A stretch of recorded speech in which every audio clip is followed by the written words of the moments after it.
Place maintenant aux juristes, avec Madame Bozzi que j'invite à monter sur l'estrade. Et peut-être, Marie, peux-tu te déplacer et prendre ton étiquette?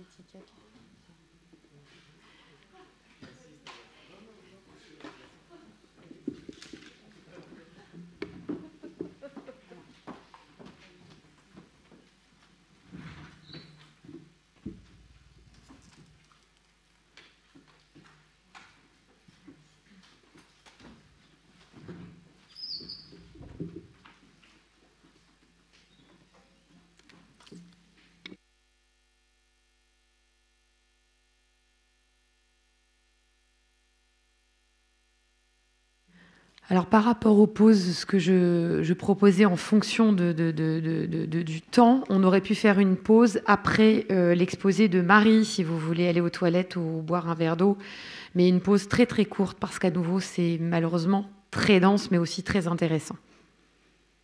Je t'en prie. Merci. Marie Berger, avocate au barreau de Genève. Merci beaucoup, Emmanuel. Merci, vous m'entendez bien? C'est bon. Peut-être vous je m'avance un peu. Voilà, alors il m'a été imparti la tâche difficile de la question du droit comparé. Difficile, je le dis notamment parce qu'il y a assez peu de publications de droit comparé, ce qui m'a obligée en réalité à sélectionner des situations et surtout des États que j'ai sélectionnés en raison certes de leur intérêt sur le plan de la législation et de la jurisprudence, mais également en raison de contacts que j'avais avec des avocats spécialistes de droit de la famille sur place qui évidemment m'ont donné l'information la plus accessible et la meilleure. Et puis il y a évidemment une question de langue aussi qui m'a obligée à sélectionner certains États au lieu d'autres. Je veux juste rebondir sur ce qu'on a entendu avant parce que je suis, je dois dire, assez choquée d'entendre à quel point en France en tout cas, et puis j'ai entendu qu'en Belgique, peut-être en Italie aussi, c'est le cas aussi, le débat est polarisé avec les pros et les anti, puis une violence, une agressivité certaine sur les réseaux sociaux auxquels on a accès évidemment en Suisse aussi, mais je veux dire sur le plan interne en Suisse, le débat n'est pas du tout à ce stade-là, et en particulier un avocat n'a pas peur, alors que j'ai entendu que ça peut être le cas ici de confrères français, n'a pas peur de prétendre dans une écriture qu'on est dans un cas d'aliénation parentale. Donc il y a après un risque évidemment à force de trop le marteler, et il y a des avocats qui l'utilisent alors que je dirais, il n'y a aucun indice ou symptôme qui pourrait rapprocher la situation d'un cas d'aliénation parentale, qui l'utilise trop, ce qui est en réalité une conséquence assez néfaste à mon sens, puisque les juges vont être moins attentifs au cas où effectivement c'est réalisé. Donc je dirais qu'il ne faut évidemment pas galvaudiser le terme et l'utiliser à tout vent, mais qu'il y ait une liberté, qu'il n'y ait pas une censure, encore un mot qui m'a étonné tout à l'heure, ça me semble une base.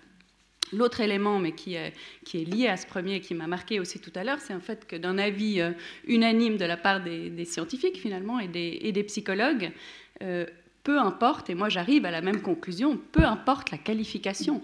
Et je raisonne là évidemment que sur le plan juridique, mais je suis heureuse d'entendre que c'est la même chose pour vous.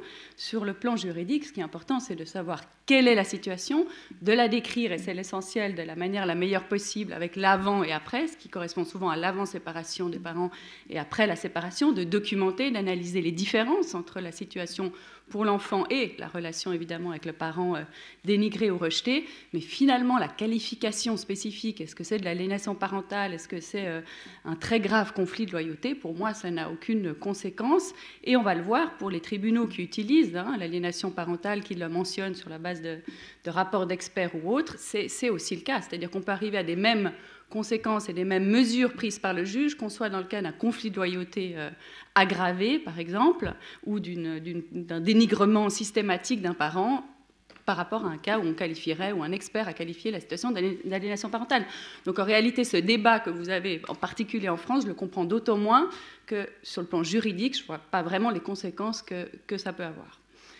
Je précise que dans mon exposé, je vais évoquer indépendamment syndrome d'aliénation parentale et aliénation parentale, même si on comprend que certains experts mieux formés que moi feront une différence. Je vais le mentionner, sauf cas spécifique, de manière égale en réalité. S'agissant des États, je vais me concentrer sur la Suisse, évidemment, que je connais bien. Je vais évoquer le cas du Brésil, parce qu'il est particulièrement intéressant, parce qu'il y a une législation spécifique qui a été rendue, donc une loi sur les problématiques d'aliénation parentale. La Grande-Bretagne, parce que c'est du case law, parce que c'est mouvant, et parce que je pense qu'ils ont une approche assez saine, à mon sens.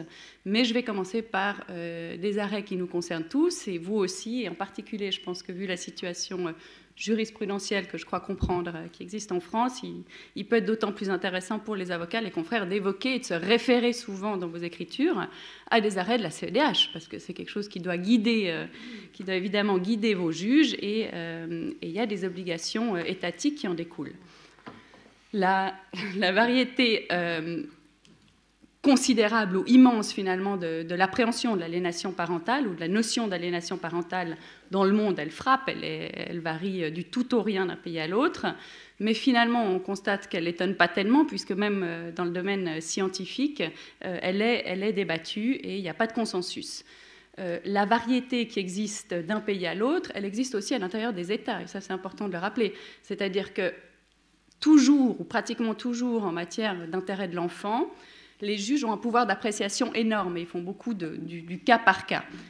Et profitant de ce pouvoir d'appréciation, les juges vont estimer qu'une situation identique, face à une situation identique, les juges vont avoir une appréciation différente d'un juge à l'autre en fonction de leur personnalité, d'expériences précédentes, etc. Donc c'est quelque chose de très variable aussi au sein de l'État.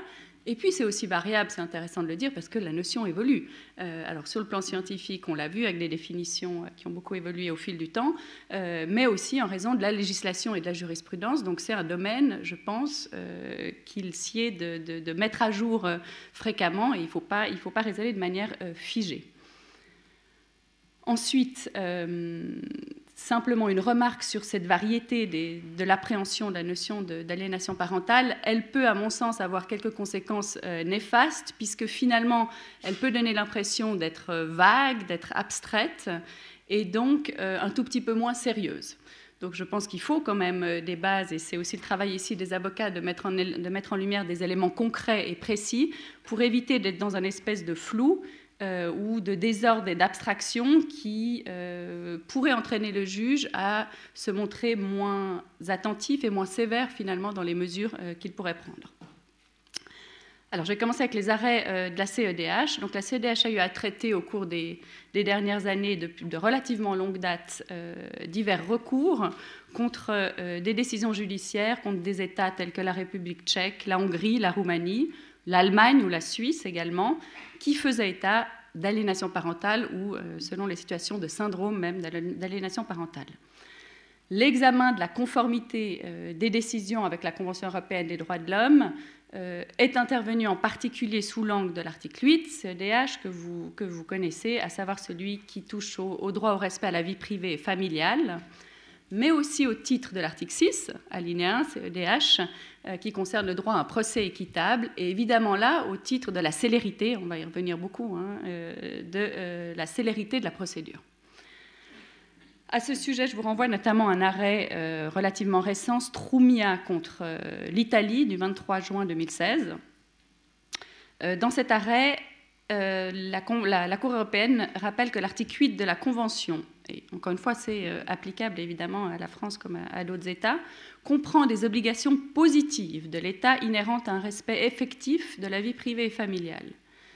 Celles-ci peuvent impliquer l'adoption de mesures visant au respect de la vie familiale jusque dans les relations entre individus, donc les relations entre eux, dont la mise en place d'un arsenal, le mot il est fort, dont la mise en place d'un arsenal juridique adéquat et suffisant pour assurer les droits légitimes des intéressés, ainsi que le respect des décisions judiciaires ou des mesures spécifiques appropriées. Cet arsenal, selon la Cour, doit permettre à l'État d'adopter des mesures propres à réunir le parent et son enfant, y compris en cas de conflit opposant les deux parents. Plus intéressant encore, la Cour rappelle que les obligations positives de l'État ne se limitent pas à veiller à ce que l'enfant puisse rejoindre son parent ou avoir un contact avec lui, mais qu'elles englobent également des mesures, et là c'est essentiel, et je pense que beaucoup d'États manquent ici à leurs obligations, elles englobent également des mesures préparatoires permettant de parvenir à ce résultat. La Cour affirme également que le fait que les efforts, ça c'est intéressant, que les efforts des autorités ont été vains, ne mènent pas automatiquement à la conclusion que l'État a manqué aux obligations positives qui découlent pour lui de l'article 8 de la Convention. En effet, nous dit la Cour, l'obligation pour les autorités nationales de prendre des mesures afin de réunir l'enfant et le parent avec lequel il ne vit pas n'est pas absolue, et la compréhension et la coopération de l'ensemble des personnes concernées constituent toujours un facteur important. Elle précise néanmoins que si les autorités nationales doivent s'efforcer de faciliter pareille collaboration, une obligation pour elles de recourir à la coercition en la matière ne saurait dès lors être limitée. Il faut tenir compte des intérêts et des droits et libertés de ces personnes, et notamment des intérêts supérieurs de l'enfant qui sont remis au centre, y compris dans le cadre de l'article 8 de la Convention. En définitive, la Cour examinera dans ce cas Stourmia si les autorités nationales ont pris, pour faciliter les visites entre le requérant et l'enfant, toutes les mesures nécessaires que l'on pouvait raisonnablement exiger d'elles. En l'espèce, la situation, c'était un enfant de 6 ans, il y avait des visites très limitées, diverses expertises qui avaient été rendues en cours de procédure en faveur du père, qui était le parent écarté dans cette situation, et les autorités n'ont pas trouvé de solution, la mère pouvant continuer, et c'est le terme qui est utilisé par la Cour européenne des droits de l'homme, à dresser l'enfant contre son père, et finalement à faire échouer toute tentative de rapprochement. La Cour a considéré que les autorités nationales n'avaient ici pas déployé les efforts adéquats et suffisants pour faire respecter le droit de visite du requérant et qu'elles ont méconnu le droit de l'intéressé au respect de sa vie familiale, condamnation donc de l'Italie. Dans un arrêt plus ancien, 2010, Mincheva contre la Bulgarie, un enfant avait été isolé de sa mère par son père, cette fois-ci, depuis l'âge de 5 ans environ. Il y a eu plusieurs années de procédure. Et la particularité du cas, c'est qu'il ressortait de l'état de fait national que l'enfant aimait sa mère. Et il pouvait le mentionner, et qu'il avait l'impression, il pensait, par le discours évidemment de son père, avoir été abandonné par sa mère. Mais il pouvait manifester qu'il aimait sa mère. Dans cet arrêt, la Cour européenne a indiqué, et c'est important, que l'État a une obligation de prendre des mesures visant à réunir le parent et son enfant rapidement. Rapidement, rappelez ça à vos tribunaux et à vos juges.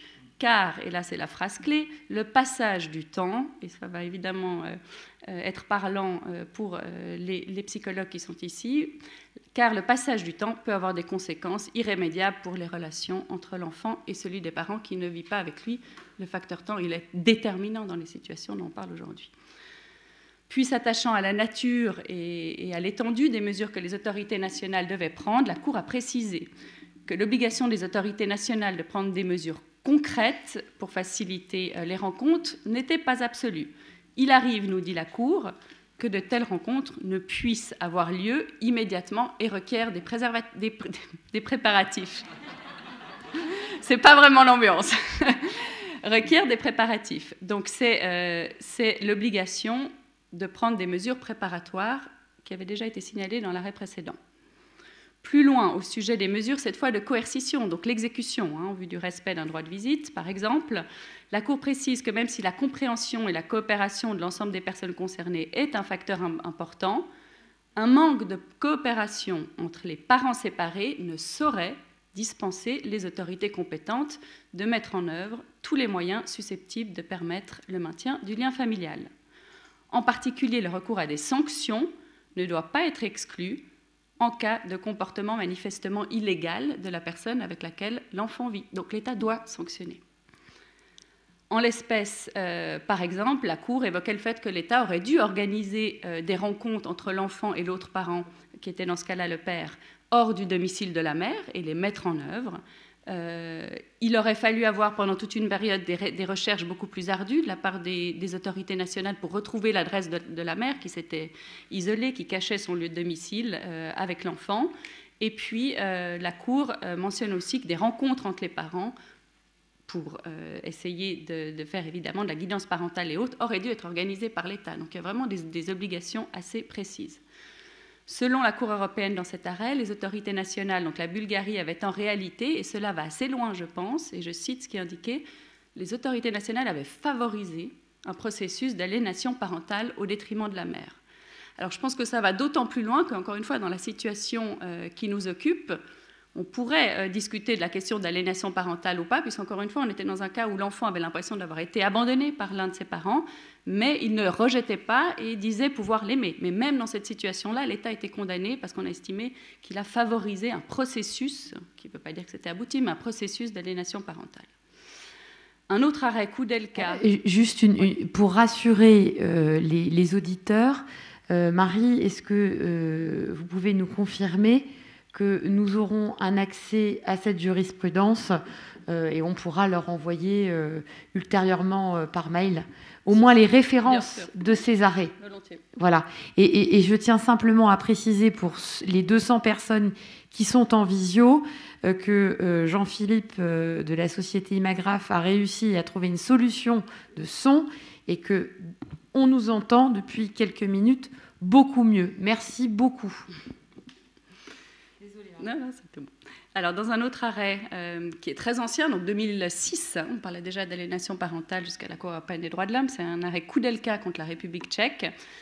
La Cour rappelait dans son appréciation que des rapports d'experts avaient relevé chez l'enfant concerné sa fixation pathologique à la mère et le syndrome d'aliénation parentale. On était en 2006. Elle retenait qu'il était donc la Cour européenne, plus qu'évident que le passage du temps avait en l'espèce des conséquences défavorables pour le requérant qui était le père ici. Plus intéressant encore, la Cour reprochait aux autorités nationales d'avoir renoncé à révoquer un sursis par rapport à une condamnation à une peine de 3 mois de prison avec sursis de la mère au motif du comportement de celle-ci pendant la procédure probatoire. Donc ils avaient renoncé à révoquer le sursis, alors même que pendant la procédure probatoire, cette mère avait eu exactement le même comportement que toujours, c'est-à-dire qu'elle avait empêché les relations, et on ne sait pas vraiment pourquoi, mais le sursis n'a pas été révoqué. Et là, la Cour européenne revient sur cet élément en disant que le renoncement à révoquer le sursis a dû renforcer dans sa conviction la mère qu'elle pouvait impunément continuer à ne pas respecter la décision sur le droit de visite. Et là, c'est un problème auquel je pense en tant que praticien, auquel on se heurte très souvent, c'est-à-dire que le fait de ne pas solliciter l'exécution et de ne pas obtenir l'exécution de certaines décisions en matière de droit de visite, ou même ici peut-être sur le plan d'amende ou sur le plan pénal, ça conforte souvent le parent aliénant dans sa position, mais même aussi parfois l'enfant quand ils sont plus âgés. C'est-à-dire qu'il y a cette espèce de sentiment d'impunité qui peut les conduire à croire qu'ils sont dans leur beau droit et qui évidemment ne laisse espérer rien de bon quant à un changement. La Cour a aussi retenu dans cet arrêt que la condamnation de la mère à 2 reprises en cours de la procédure à une amende pour non-respect du droit de visite, amende de 7 €, n'était pas une mesure suffisante et adéquate. Elle constate, et c'est des termes qui peuvent être pris, je pense aussi dans des situations nationales, que l'État n'a pas été assez rapide et systématique. Il y a ce terme systématique dans ce combat, qui est un combat d'urgence qui vise à maintenir le lien entre un enfant et un parent. Les obligations qui découlent de l'article 8 CEDH ne permettent pas à un État, ça c'est intéressant aussi, de se satisfaire d'un changement de circonstances pour justifier une non-exécution si le changement de circonstances est en réalité dû à l'incapacité de l'État d'adopter toutes les mesures utiles pour faciliter l'exécution. Je ne sais pas si vous m'avez suivi, mais ça veut dire que typiquement l'État ne peut pas se prévaloir d'une coupure du lien entre un parent et un enfant pendant des années pour dire « Ah ben moi je modifie la décision ou je n'exécute pas puisque maintenant ça fait 3 ans que le parent n'a pas vu l'enfant », lorsque, en réalité, cette coupure, elle est due à l'État qui n'a pas pris les mesures suffisantes pour faire respecter la décision initiale, par exemple, de droit de visite. Donc ça ne peut pas être un argument, et dans ce cas-là, l'État est condamnable. Dans un arrêt encore RI et autres contre Roumanie, du 4 décembre 2018, la Cour européenne a reproché aux autorités de ne pas avoir prêté attention au fait que durant la séparation, donc assez tôt, le lien entre la mère et ses enfants se désagrégeait progressivement, et de ne pas avoir prêté attention non plus au comportement manipulateur du père. La mère, dans ce cas-là, avait obtenu la garde de ses 2 enfants, mais elle n'a jamais pu faire exécuter les décisions correspondantes, les enfants étant demeurés auprès de leur père. Donc même si la CEDH a constaté la difficulté pour les autorités de faire face à l'opposition qui était là à la fois du père et des enfants, et à faire respecter ces décisions rendues, elle a quand même estimé, là encore, que l'État n'avait pas pris en temps utile les mesures raisonnables aux fins de veiller à l'exécution. Donc il faut être hyper rapide. C'est vous acharner, c'est demander aux tribunaux dans l'immédiat, et c'est évidemment conseiller à votre client d'agir tout de suite. Moi, j'ai eu des procédures ou en tout cas une procédure où j'ai un énorme regret, où le client était très conciliant, il avait peur d'énerver plus l'autre parent, c'est toujours un risque, d'ancrer encore plus l'aliénation chez l'enfant, et où il a été tenté des discussions, des guidances parentales, etc.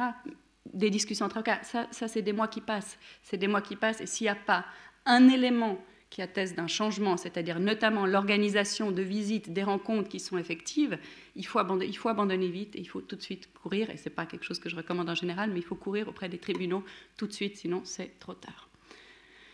Je note aussi la passivité des services de protection de l'enfance et finalement des autorités d'exécution. Ça, c'est un problème qu'on a aussi, je pense, en Suisse. Mais là, la Cour européenne aussi a maintes fois condamné des États, que ce soit l'Italie ou l'arrêt duquel je discute actuellement, parce que les services de protection de l'enfance ou de la jeunesse n'ont pas pris les mesures utiles. Donc, ce n'est pas seulement les juges, c'est ensuite le suivi. Et on voit parfois des cas où peut-être au niveau judiciaire, la situation est assez vite prise en main, mais c'est ensuite dans l'exécution, dans l'accompagnement, que ça ne va pas assez vite. Et de nouveau, là, quelques mois, ça peut être des sanctions irrémédiables.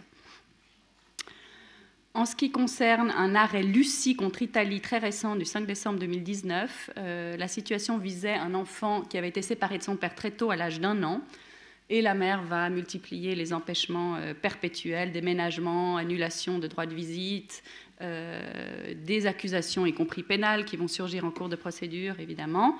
Et là encore, la Cour européenne a dit que l'Italie n'a pas pris les mesures requises et met en cause directement, encore une fois, l'absence de tentatives de médiation et finalement d'activité des services sociaux pour faire respecter les décisions judiciaires. Et puis, la Cour indique également qu'il faut regarder le résultat. En l'espèce, près de 9 ans après la séparation, l'objectif découlant de l'article 8 CEDH n'était pas atteint puisque l'enfant n'avait presque pas de relation avec son père qui obtient au passage, mais c'est évidemment une bien maigre consolation, 13 000 francs de tort moral. Ça, c'est une décision de la CEDH qui souvent condamne les États au versement du tort moral, ce qui indique aussi la gravité de ce que représente cette privation de relation père-enfant.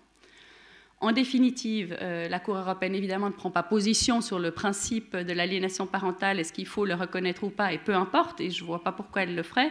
Évidemment que dans les états de fait qui lui sont soumis d'autorité des décisions nationales, si c'est évoqué, elle le reprend sans aucune réserve, finalement, et elle analyse au cas par cas si les États ont assez fait pour faciliter et maintenir le lien père ou mère enfant, et absolument pas, ne tire pas de conséquences directes d'une qualification d'aliénation parentale en disant puisqu'on est dans un cas d'aliénation parentale, l'État aurait dû faire ci ou ça. C'est évidemment pas basé sur l'aliénation parentale, mais la situation concrète de privation, évidemment, de bien-être et de souffrance, le plus souvent de l'enfant. Je vais passer au droit suisse, et je vais essayer d'aller assez vite parce que j'ai combien, 15 minutes? Non. Plus? Ok. Alors, en droit suisse, en droit suisse, il n'y a pas de législation spécifique sur l'aliénation parentale, c'est-à-dire que dans les textes relatifs au droit civil et à l'intérêt de l'enfant, on ne trouve pas le mot d'aliénation parentale. L'aliénation parentale est néanmoins reconnue par les tribunaux et notamment par notre tribunal fédéral, qu'on appelle le TF, notre Cour suprême, qui mentionne régulièrement dans des arrêts, en reprenant des états de fait cantonaux, l'aliénation parentale. Et ça depuis plus de 10 ans. En pratique, la notion est retenue par les juges lorsqu'elle l'a été dans le cadre d'une expertise judiciaire. Donc c'est une expertise sur mandat du juge, un pédopsychiatre, avec la difficulté, on n'a peut-être pas parlé tout à l'heure, mais de savoir qui est mieux à même d'établir l'expertise dans ces cas-là. Est-ce que c'est un pédopsychiatre ou est-ce que c'est un psychiatre ou est-ce qu'il faut les deux? Parce que je pense que la difficulté et l'analyse, elle est autant dans le parent que l'enfant, et moi je pense que c'est des cas, alors évidemment c'est coûteux, mais il faudrait avoir à la fois un pédopsychiatre et un psychiatre, et je l'ai obtenu une fois dans une décision, dans une procédure dans le cadre de laquelle On a pu s'écarter de l'expertise qui avait été extrêmement mal faite et on a demandé à la fois à ce qu'un pédopsychiatre et un psychiatre soient désignés. Ils ont très peu échangé entre eux, mais ils ont fait chacun leur travail de leur côté et ça a donné quelque chose de solide dans le résultat. Et je pense que c'est essentiel parce qu'encore une fois, c'est à la fois le comportement des parents et surtout du parent aliénant qui est pertinent et qui doit être analysé et le bien-être de l'enfant, qu'est-ce qui est bon pour lui et qu'est-ce qu'on peut recommander comme mesure pour l'aider. Il y a pas en droit suisse de conséquences automatiques en termes de mesures qu'ordonnent les tribunaux lorsqu'il y a un constat d'autorité parentale. Néanmoins, on peut quand même voir que quand l'autorité parentale, l'aliénation parentale, néanmoins, quand l'aliénation parentale est établie et retenue par les juges, ça donne quand même un facteur de gravité important, ce qui fait que le juge aura plutôt tendance à ordonner des mesures drastiques. Mais également, lorsqu'on envoie des prémices ou des signes avant-coureurs, évidemment que ça pousse aussi le juge à prendre des décisions provisoires ou provisionnelles, intermédiaires, qui sont indispensables, encore une fois, parce qu'on n'a pas le temps d'attendre la délivrance typiquement de l'expertise. Alors, je ne sais pas combien de temps en France cela met, mais en Suisse, typiquement, le temps que les parties posent leurs questions à l'expert, parce qu'elles peuvent suggérer leurs propres questions, qui évidemment sont ensuite complétées par le juge, le temps que l'expert soit désigné, qu'il se mette en œuvre, qu'il rende son rapport, il a à peu près 4 mois en général pour le faire, qu'ensuite il demande peut-être un report de délai, et puis qu'ensuite c'est systématique, les parents, ou l'un des deux mécontents demande son audition, on arrive facilement à 10 mois, 1 année, et encore une fois, les dégâts dans les situations extrêmes en 1 année, c'est déjà trop tard. Donc, des mesures qui doivent être ordonnées avant l'expertise par le juge, c'est une évidence dans les cas dont on parle ici. Sinon, c'est rendre l'objet de la procédure vain, parce qu'on sait comment ça va se terminer et ça ne sert plus à rien de continuer, à peu près.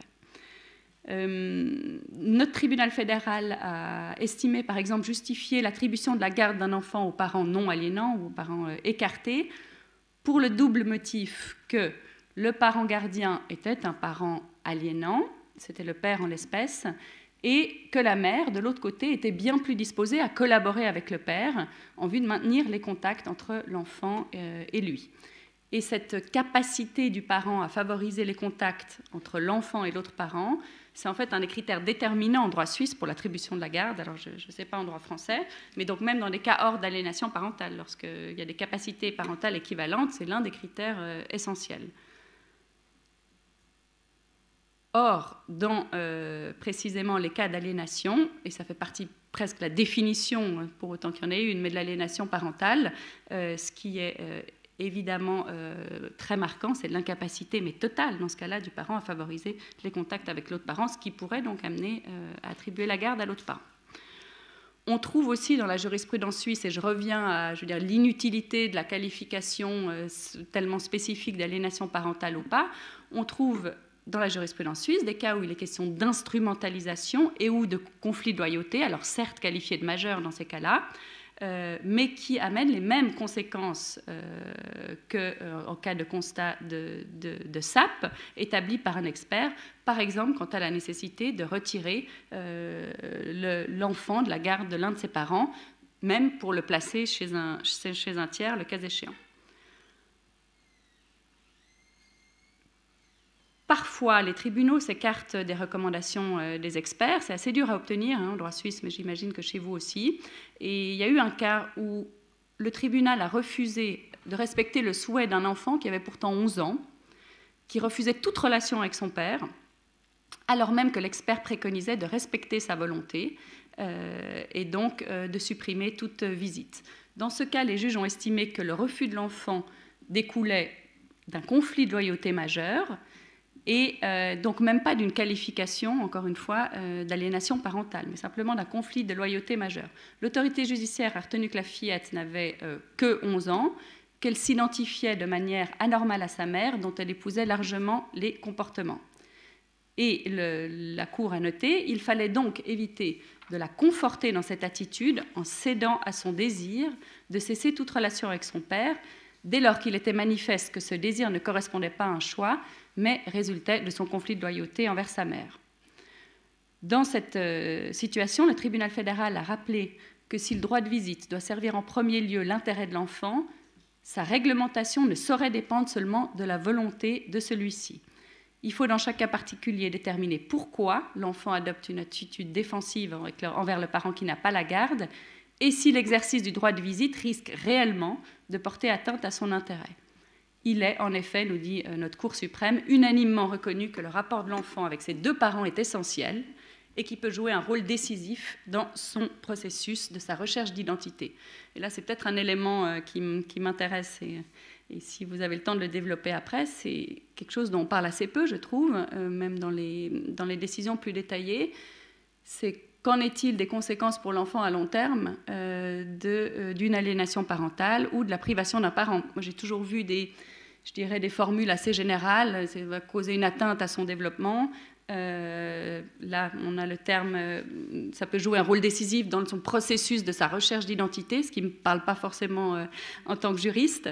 Et là, je pense que le fait de développer peut-être un tout petit peu les conséquences pourrait aussi amener les tribunaux à être plus réactifs immédiatement, parce que je trouve, à titre personnel, c'est quelque chose que je ne comprends pas immédiatement en tout cas. Je me pose aussi des questions. Là, j'ai une situation extrêmement compliquée d'aliénation parentale ou équivalente, assez extrême, et c'est une fillette qui a à peu près 11 ans maintenant, et moi je me pose aussi des questions sur le parent aliénant étant la mère d'origine étrangère, et la question que je me pose, c'est quid de son développement aussi en tant que femme? Quelle est l'image de l'homme qu'elle aura? Est-ce qu'elle pourra un jour se marier? Comment est-ce qu'elle va traiter son père? Donc même, j'entends post-minorité, quelles sont les difficultés? Et là, c'est vrai que je trouve qu'il y a assez peu de choses qui ressortent, en tout cas des décisions judiciaires. Dans certains arrêts plutôt courageux, nos tribunaux cantonaux, donc en Suisse, ont pu refuser l'attribution de la garde à l'un des parents en raison même, et c'est important, d'un risque d'aliénation parentale. Donc c'est même des cas où il n'y a pas eu de constat d'aliénation parentale, mais en raison d'un risque d'aliénation parentale, eh ben on transfère quand même la garde à l'autre parent pour précisément ne pas arriver à ce moment où c'est trop tard et on sait que la décision sera d'autant plus difficile et les souffrances pour l'enfant d'autant plus grandes. Et donc, ils utilisent ce terme-là dans des arrêts encore récents en Suisse. Le terme de risque. Aliénation parentale. Ah, bien sûr, oui. Donc, c'est totalement employé. Acquis, bien sûr. D'accord. Oui. Alors, évidemment que si on a un expert ou même, on a un ou deux arrêts ou même le service de protection de la jeunesse, donc ils ne sont pas forcément des psychologues ou des pédopsychiatres qui ont parlé d'aliénation parentale. Et on a eu des cas où même sur cette base-là, donc sans experts mandatés par le tribunal, mais juste les services sociaux, ou ce serait le JAF, ont qualifié d'aliénation parentale avec peut-être pas la formation qu'il fallait, où il y a eu quand même des retraits de garde, tellement d'autres éléments aussi venaient appuyer ce constat. Je vais essayer d'aller un tout petit peu rapidement. Alors, les symptômes et les signes de l'aliénation parentale. Je vais vous citer quelques-uns des signes qui découlent de la jurisprudence suisse, ici essentiellement, que j'ai retrouvés, mais aussi de ma pratique, parce que j'ai malheureusement eu affaire à pas mal d'affaires avec ces cas extrêmes. Alors, d'abord, l'utilisation par l'enfant de mots ou d'expressions qui ne sont pas partie de son vocabulaire ou des récits de fausses histoires, qui en réalité ont été la plupart du temps racontés par le parent aliénant. Alors j'ai eu par exemple un cas où un enfant racontait une scène très dispute en fait qui est intervenue entre ses parents. Alors évidemment il le racontait de manière totalement biaisée et en prenant parti pour l'un des parents, alors que de toute évidence ça ne s'était pas passé comme ça. Mais là où c'est plus intéressant, c'est que cette scène, il la racontait comme un témoin, j'ai assisté, alors qu'elle était intervenue 5 ans avant sa naissance.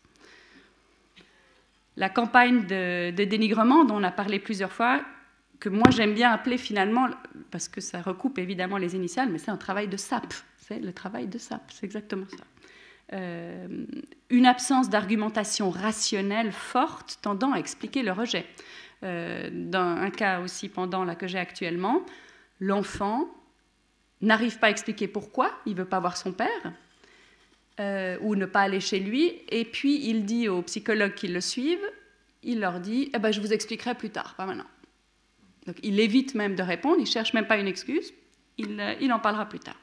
Une absence totale de nuance de l'enfant dans ses propos sur ses parents. Alors là, encore une fois, je ne sais pas le travail que vous avez fait excellent psychologique, mais je vous montre ce qui ressort de la jurisprudence et qui finalement correspond relativement bien à ce que vous décriviez scientifiquement.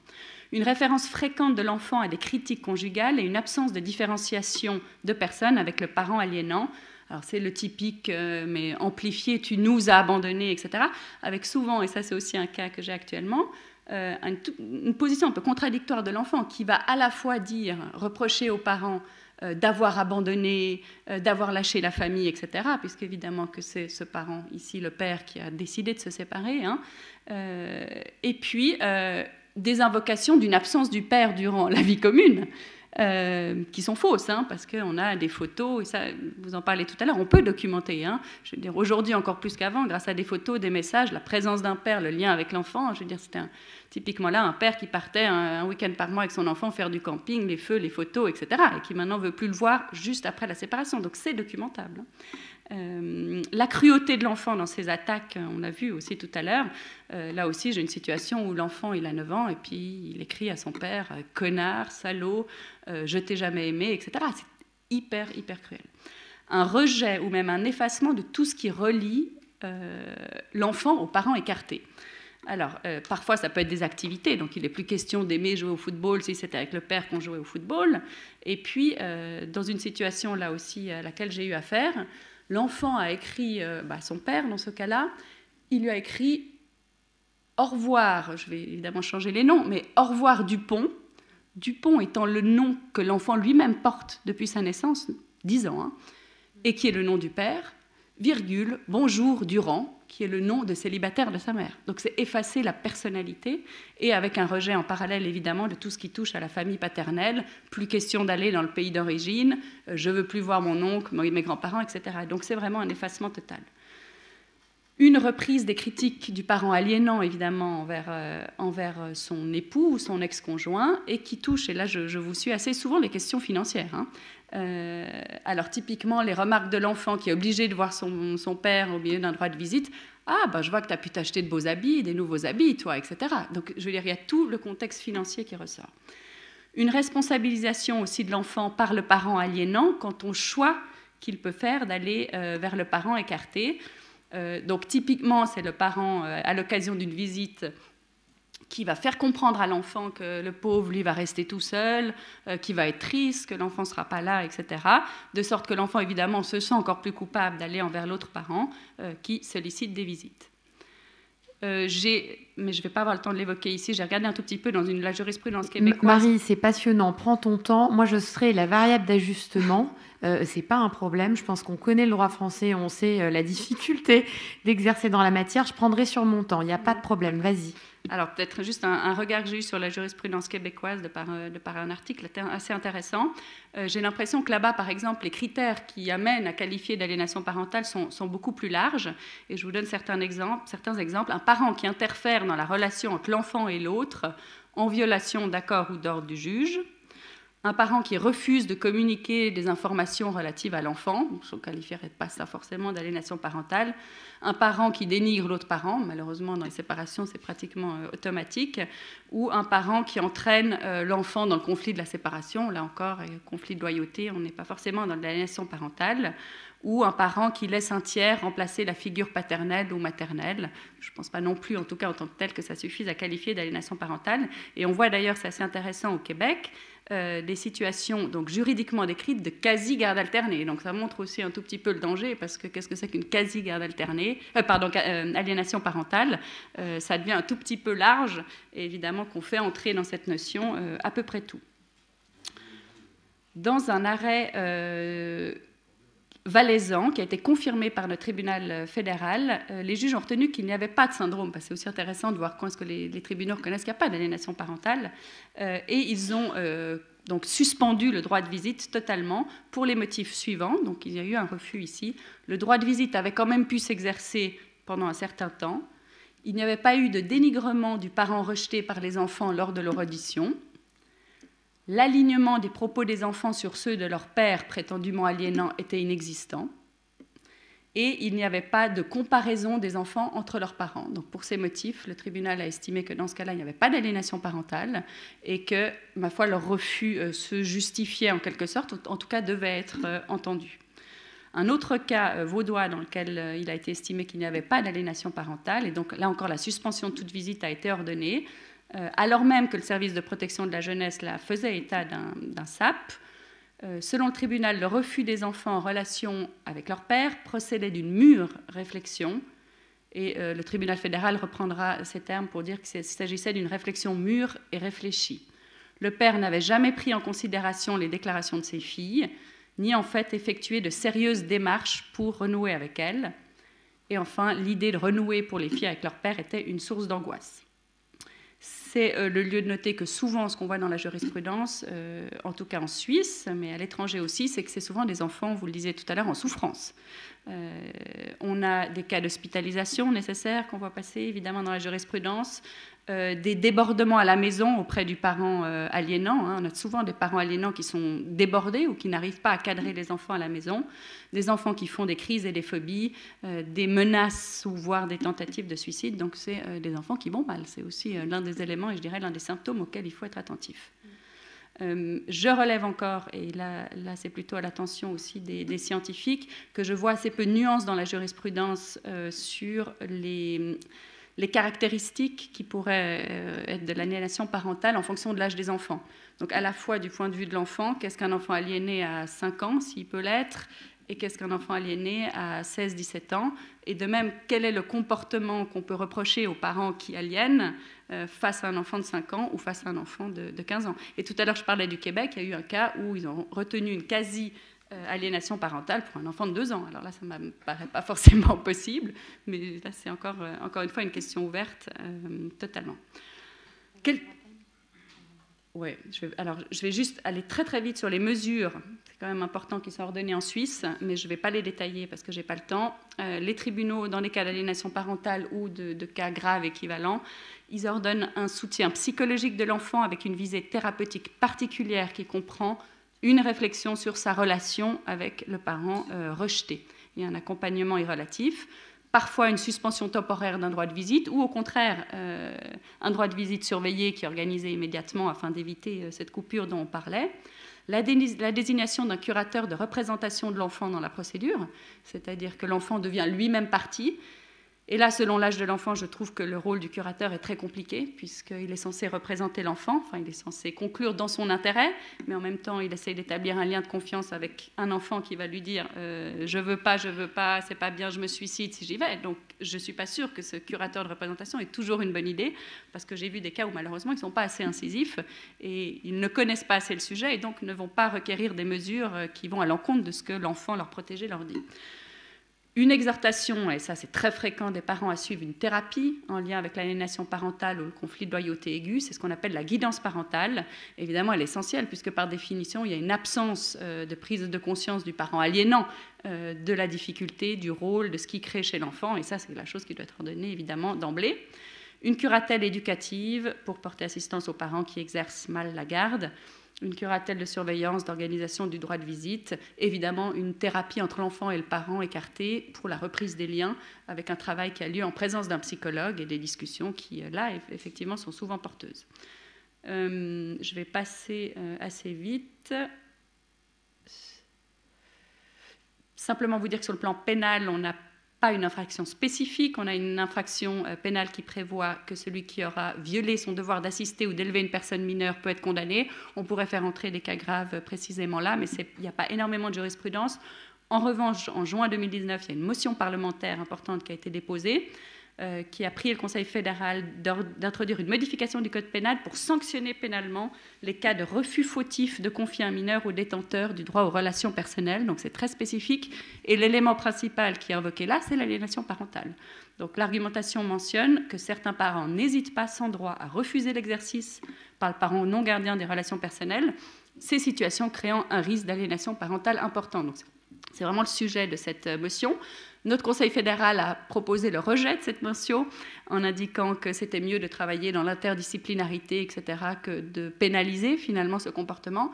Mais la première chambre de notre Parlement l'a accepté et il n'est pas exclu que ça passe, qui viendrait vraiment conduire à une infraction pénale relativement spécifique.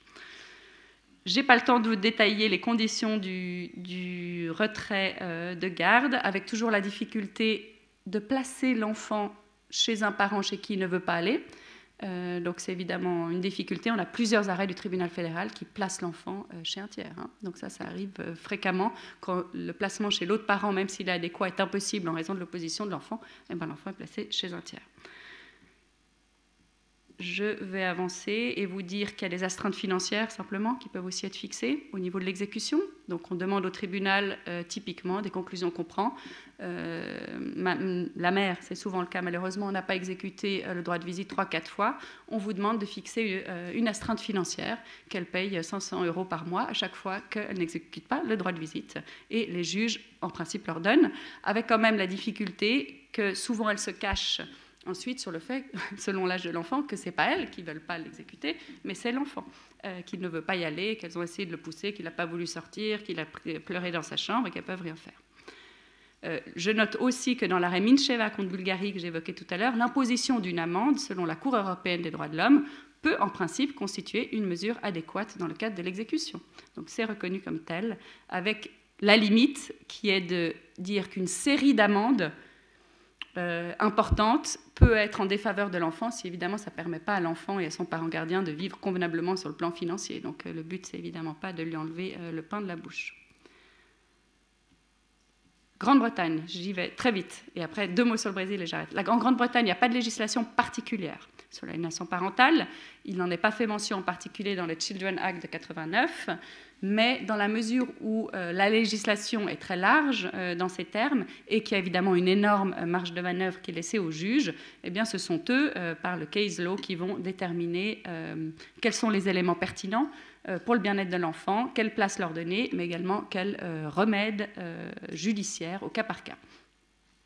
En général, les tribunaux en Grande-Bretagne sont très attentifs aux situations dans lesquelles un enfant va refuser un contact avec l'un de ses parents ou typiquement affirmer qu'il est et qu'il ne va absolument pas le voir.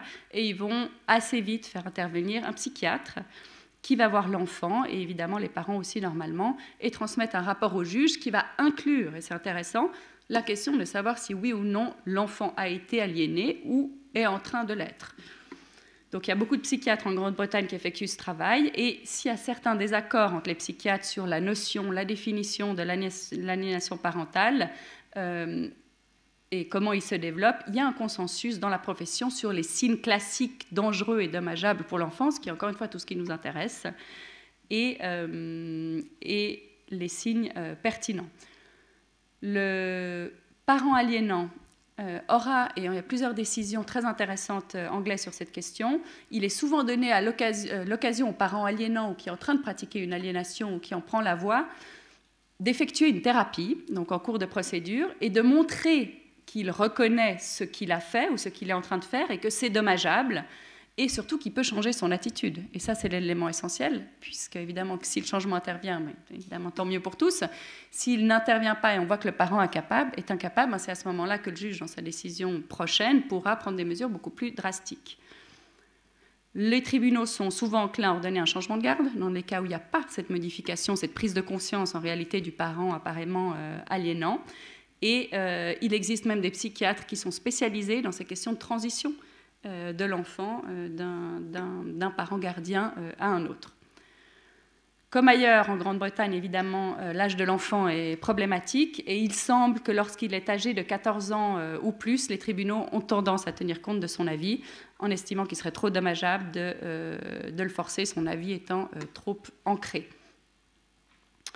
Il apparaît, bon, je vais passer là-dessus, mais il y a des techniques aussi qui sont utilisées par les tribunaux en Grande-Bretagne et les psychologues, notamment de la boîte aux lettres, c'est-à-dire de transmettre des messages simplement écrits, ce que j'ai vu aussi en Suisse dans certaines procédures, à l'enfant, et de voir comment l'enfant réagit par rapport à ces messages, ce qui permet aussi d'avoir, donc évidemment, des messages envoyés par le parent écartés à l'enfant, et puis quelle est la réaction de l'enfant et finalement de l'autre parent, et ça révèle des choses assez intéressantes, typiquement un refus total de l'enfant de lire la lettre, l'excuse du parent aliénant de ne pas pouvoir forcer l'enfant à lire, ou l'allégation selon laquelle l'enfant était anxieux de recevoir juste un mot de son père qui peut être une simple carte postale.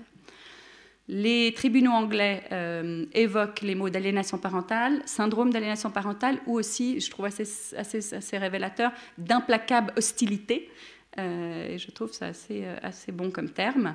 Et puis, il y a eu des recommandations pour la bonne pratique en réponse à l'aliénation parentale qui ont été publiées en 2016 dans le Journal of Family Therapy et qui les auteurs sont arrivés à la conclusion que de bonnes interventions, donc à la lecture de la jurisprudence, que de bonnes interventions visent une thérapie ordonnée par le tribunal avec des sanctions en cas de non-respect.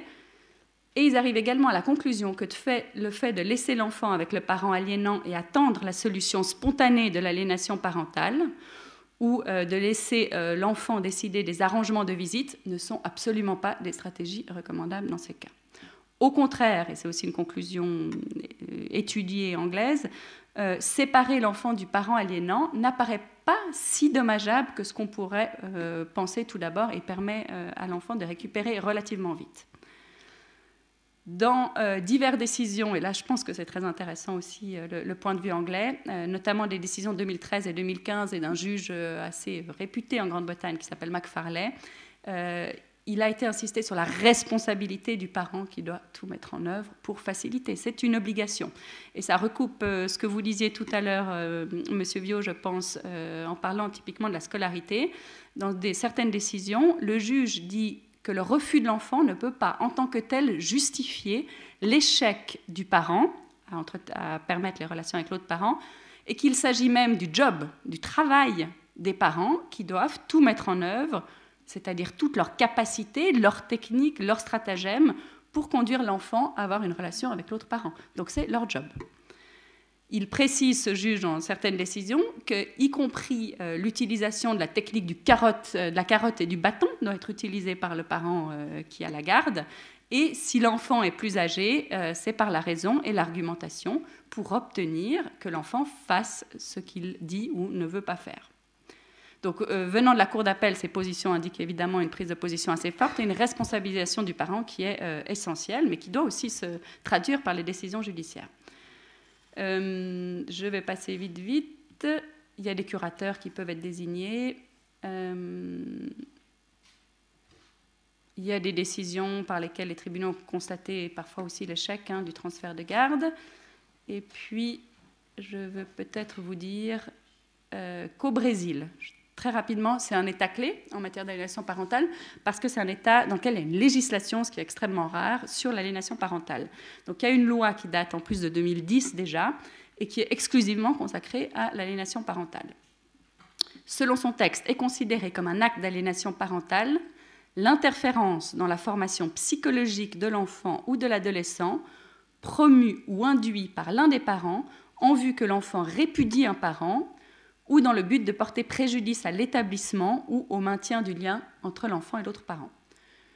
Selon cette loi, la pratique de l'aliénation parentale touche au droit fondamental de l'enfant d'entretenir des relations familiales saines et constitue, et là M. Bensusan le disait tout à l'heure, un abus moral contre lui. Sur les formes d'aliénation parentale qui sont énumérées dans la loi, mais c'est évidemment que des exemples, les tribunaux brésiliens vont au-delà. On retrouve réaliser une campagne de disqualification du parent dans l'exercice de ses capacités parentales, rendre difficile l'exercice d'autorité parentale, compliquer le contact de l'enfant ou de l'adolescent avec l'autre parent, omettre volontairement de donner des informations personnelles à l'autre parent sur l'enfant en matière médicale, scolaire ou en cas de changement d'adresse, former de fausses dénonciations contre le parent ou contre la famille de celui-ci dans le but de rendre plus difficiles les relations, déménager sans justification, etc. Ce qu'il est peut-être intéressant de noter dans cette loi, c'est que la loi elle ne vise pas seulement le parent de l'enfant, mais la personne aliénante peut également être les grands-parents, ce qui dans les faits apparaît quand même assez souvent, même dans les cas où ce n'est pas exclusif, il y a une alliance entre un parent et son propre parent, ou une personne qui a sous sa garde l'enfant. Les actes typiques de l'aliénation que j'ai mentionnés par exemple tout à l'heure, dans cette loi, ils peuvent être exécutés non seulement par le parent aliénant, qui peut être encore une fois un grand-parent ou un parent, mais ils peuvent même s'aider d'auxiliaires. Il y a une espèce de délégation qui est possible par, je ne sais pas, la nounou, etc., et qui est aussi reconnue comme inquiétante.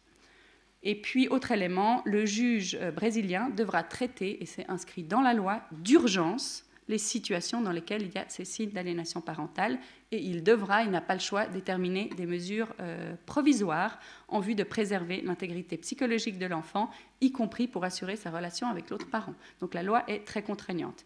Il devra, si nécessaire, et ce sera souvent le cas, ordonner une expertise psychologique.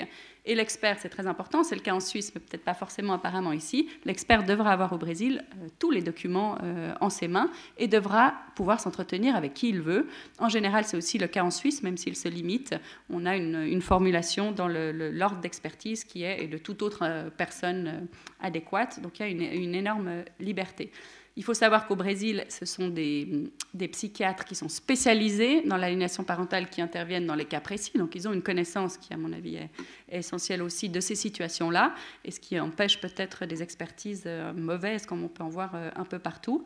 Donc, il faut qu'ils aient une formation professionnelle ou académique pour diagnostiquer précisément des cas d'aliénation parentale, ce qui, encore une fois, me semble essentiel. Et ça amène aussi à la problématique du manque de formation des juges, qui est peut-être moins le cas chez vous, mais en Suisse, sur ces questions-là, il y a zéro formation, et ils n'ont même pas des formations continues, j'entends obligatoires, en matière de psychologie. Il n'y a pas de tribunaux de droit de la famille non plus, donc c'est assez difficile.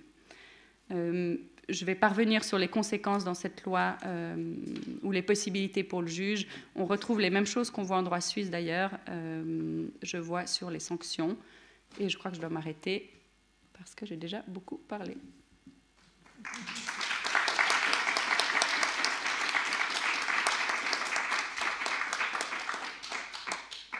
Merci beaucoup, Marie. Nous allons donner la parole à Frédéric Bozzi de la Cour de cassation. Je crains que nous ne puissions pas faire de pause. Vraiment désolée, parce que sinon on ne va pas tenir le planning. J'espère que ça ira pour vous.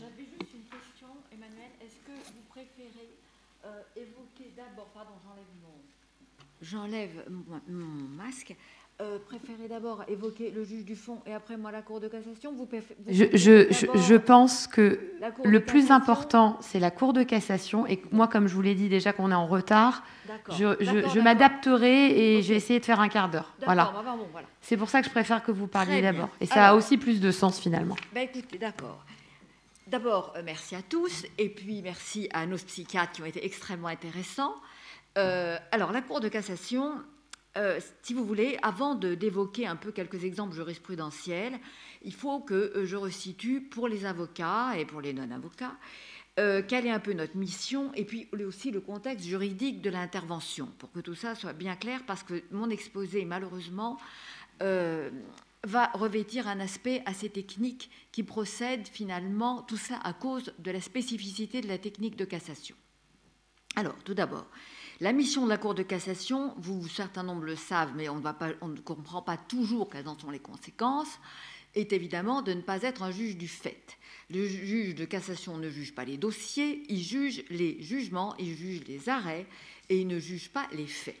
Donc, ça, c'est la première chose qu'il faut avoir à l'esprit. Cela a pour conséquence cet aspect très, très restreint, finalement, de la mission, que le pourvoi, qui est donc la voie de recours, ne produit pas d'effet dévolutif. Autrement dit, nous sommes soumis à la règle impérative selon laquelle le moyen, c'est-à-dire l'attaque, rien que le moyen, et jamais au-delà du moyen. Ceci explique, pour les profanes, qu'un certain nombre de décisions qui peuvent paraître absolument scandaleuses du point de vue du bon sens, du point de vue de la psychiatrie, du point de vue de tout ce que vous voulez, vont subsister néanmoins dans l'ordre juridique parce qu'elles n'auront pas été attaquées comme il faut. Ça, c'est la première chose, c'est un élément très, très important à avoir à l'esprit quand on ce que nous faisons. Deuxièmement, le pourvoi ne peut être accueilli, c'est le corollaire en fin de compte, que s'il entre dans des cas d'ouverture précis. On ne vient pas attaquer avec n'importe quelle munition. Et ces munitions, ces cas d'ouverture, ce sont les plus importants, c'est la violation de la loi, le manque de base légale, je vais vous expliquer en 2 mots, le défaut de réponse à conclusion, et puis la dénaturation. Bon, bien sûr, il y a la litanie habituelle de partialité du juge, enfin tout ce qu'on veut, méconnaissance de l'objet du litige, mais tout ça, ce sont des choses beaucoup trop techniques pour être intéressantes dans le cadre de notre exposé. Alors, violation de la loi, tout simplement, on ne l'a pas appliquée.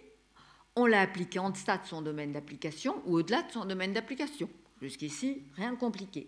Manque de base légale, c'est déjà un peu plus subtil. Vous savez tous qu'un texte s'applique dans certaines conditions de droit, certaines conditions doivent être réunies.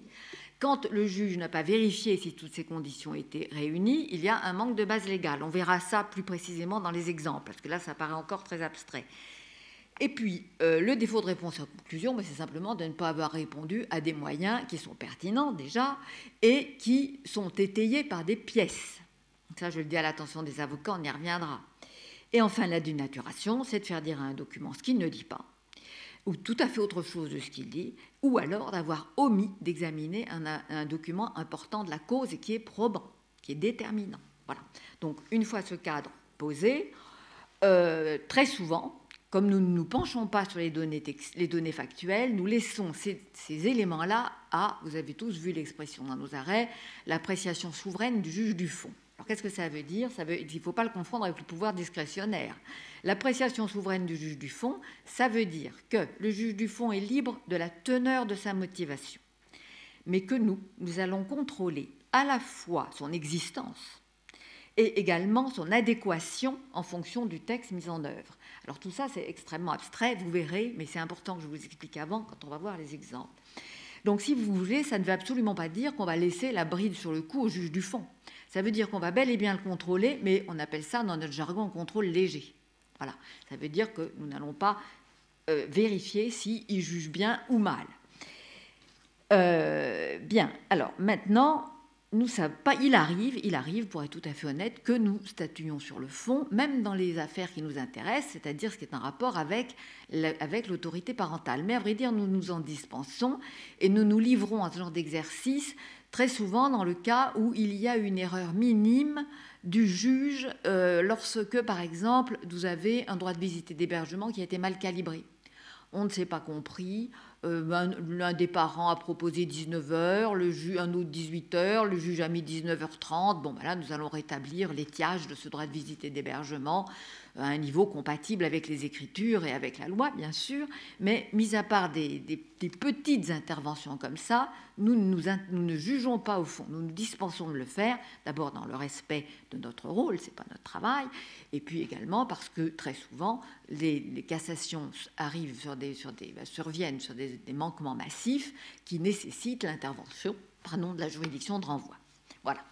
Donc, ce contexte étant posé, ces petits éléments relatifs à la mission étant posés, quel est le contexte juridique de notre intervention? Alors, est-ce que, malheureusement, c'est vous qui avez mon PowerPoint, je crois, Emmanuel. C'est juste pour rappeler les textes. Hein, le article 373 2.6. Voilà, super. Ah ben voilà, merveilleux.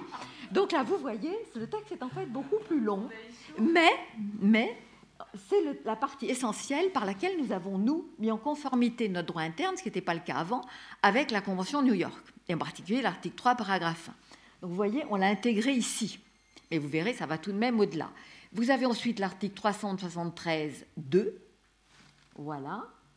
Alors, celui-là, vous voyez, bon, on nous fait une petite introduction, j'ai envie de dire banale, et on nous dit ensuite quelque chose d'important, c'est que chacun des pères et mères doit maintenir les relations personnelles de l'enfant et respecter les liens de celui-ci avec l'autre parent.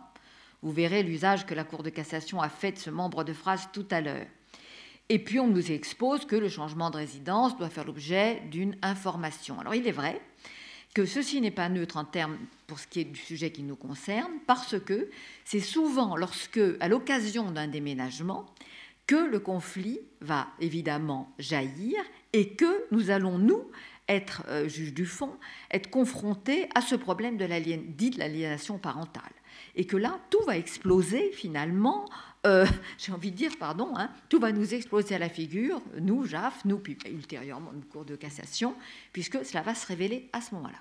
Donc vous voyez, le législateur a essayé de prévenir comme il a pu, en disant, tout de même, il faudrait prévenir l'autre parent. Donc vous voyez, il y a deux obligations primordiales, maintenir les liens avec l'enfant, le parent doit maintenir les liens avec l'enfant, et respecter les liens avec l'autre parent. Donc là, nous avons essayé de faire un peu de prophylaxie, si nous pouvions le faire, si le législateur pouvait le faire. Et puis, autre dernière petite obligation, mais qui est un peu la suite des deux premières, l'information préalable. Alors, ensuite, vous avez l'article 373 de 11. On ne va pas y rester longtemps parce que c'est un très long article. Vous voyez, ce qui est intéressant, c'est que là aussi, le législateur a essayé de prévenir et puis a essayé de dire au juge aux affaires familiales de lui donner un certain nombre de petites recettes pour que, n'est-ce pas, il ne fasse pas trop de bêtises. Donc on lui dit, voilà les critères dont vous devez tenir compte pour fixer la résidence et pour fixer le droit de visite et d'hébergement. C'est tout ceci, et en particulier, vous voyez, l'aptitude des parents à assumer ses devoirs et à respecter les droits de l'autre. Donc là aussi, tentative du législateur de faire un petit peu de prophylaxie. Bien, nous verrons que ce n'est pas si facile que ça. Donc, tous ces critères, imaginez qu'ils aient été satisfaits et que tout soit pour le mieux dans le meilleur des mondes, mais que malheureusement, leur addition ne soit pour autant pas conforme à l'intérêt de l'enfant. Eh bien, comme nous avons le premier article que je vous ai montré, dès lors que l'intérêt de l'enfant va être un tant soit peu contraire à un de ces critères, c'est lui qui va nécessairement l'emporter.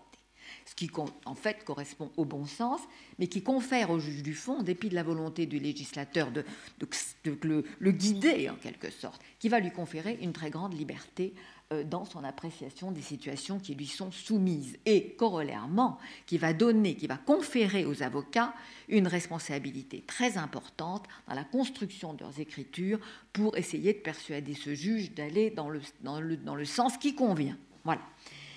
Alors, nous jugeons, nous, Cour de cassation, que depuis un revirement de jurisprudence qui date de 2005, et qui a décidé de l'applicabilité directe de ce fameux article 3, paragraphe 1 de la Convention internationale sur les droits de l'enfant, que l'intérêt de l'enfant devait être une considération primordiale dans tout ce que finalement nous décidions. Mais cet intérêt de l'enfant, qui doit être apprécié in concreto et non pas en général, est laissé là encore à l'appréciation du juge du fond. Donc là aussi, notre contrôle va être un contrôle léger, ce qui ne veut pas dire un contrôle inexistant, et vous le verrez tout à l'heure. On me demande que vous parliez un petit peu plus fort. Ah oui. Et pourtant, écoutez, j'ai l'impression que c'est très fort. Quand vous pensez que souvent, on me reproche à moi d'avoir la voix agricole et qu'on m'entend de partout. Ça m'étonne, Madame Baudy, je ne comprends pas, mais c'est une demande. Alors, généralement, je casse la tête aux gens, et là, pour une fois, eh bien, ma foi, on reproche d'être un petit gabarit. Bon, alors, passons.